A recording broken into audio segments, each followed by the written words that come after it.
Deolali camp परिसरातील कलापूर्णम Tirthdham Balgruh road येथे असलेले कलापूर्णम स्वीट्स अँड फरसाण हे ठिकाण आज नाशिककरांच्या चवीचे नवे केंद्र बनले। येथे मिळणाऱ्या सर्व मिठाई, फरसाण आणि नाश्त्याचे पदार्थ संपूर्ण जैन पद्धतीने सात्विक, शुद्ध आणि व्याजवी दरात तयार केले जातात।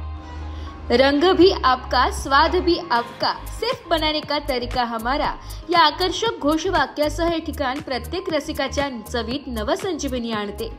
येथील खासियत म्हणजे शुद्धतेसह सात्विकपणा आणि उत्तम क्वालिटीचे घटक पेंडा, मोहनथाल, मैसूर पाक, चुरमा लाडू, मावा केक, फिनिया लाडू, व्हाईट चॉकलेट बर्फी, बॉम्बे हलवा, केसर पेंडा, बदाम कतरी, ड्रायफ्रूट मिक्स मिठाई असे विविध स्वादिष्ट पदार्थ येथे उपलब्ध आहेत। दराबाबतही ग्राहकांना समाधान मिळते। मिठाई रुपये 200 ते 600 प्रति 500 ग्रॅम या दरात उपलब्ध आहे।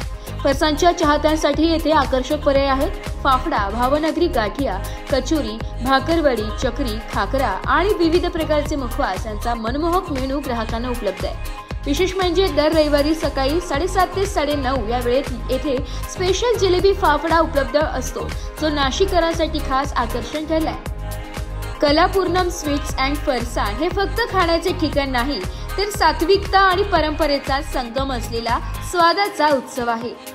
पत्ता: Kalapurnam Tirthdham Balgruh road off Lam road, Deolali camp, Nashik road 422401। नमस्कार, नाशिक लोकशाही न्यूज मध्ये सर्व प्रेक्षकांचे स्वागत। तर आपण आलेलो आहोत जैन स्वीट्स येथे। तर इथल्या स्वीट्सचे वैशिष्ट्य असे की इथले स्वीट्स हे परराज्यात देखील जाते आणि इथे अनेक प्रकारची व्हरायटी आपल्याला बघायला मिळते। इथे पेढे असो, कंदी पेढे असो, गुलाबजामुन असो, सोनपापडी असो, असे अनेक पदार्थ। तसेच आपल्यासोबत अजून काही कस्टमर्स आहेत जे त्यांनी आत्ताच इथून मोहनथाळ व बाकीच्या वस्तू घेतलेल्या आहेत आणि इथली मिठाई देखील त्यांनी टेस्ट केलेली आहे। आपण त्यांच्याकडूनच त्यांची प्रतिक्रिया जाणून घेऊया। चालू रहता है, मिठाई है, जो मोहनथाल है, जो भी मिठाइयाँ हैं सब है ना अच्छी है। नमकीन और बाहर भी जाती, नमकीन भी अच्छी है और फरसाण एकदम एक नंबर क्वालिटी है ना। इधर ही कारखाने में बनता है अपना। हाँ, आप कब से आ रहे हो इधर ये स्वीट्स में? 4 साल से आ रहे हैं। आपको कुछ डिस्काउंट मिलता है इधर? मिलता है ना डिस्काउंट उस रेट में। ब्युरो रिपोर्ट, नाशिक लोकशाही न्यूज, नाशिक।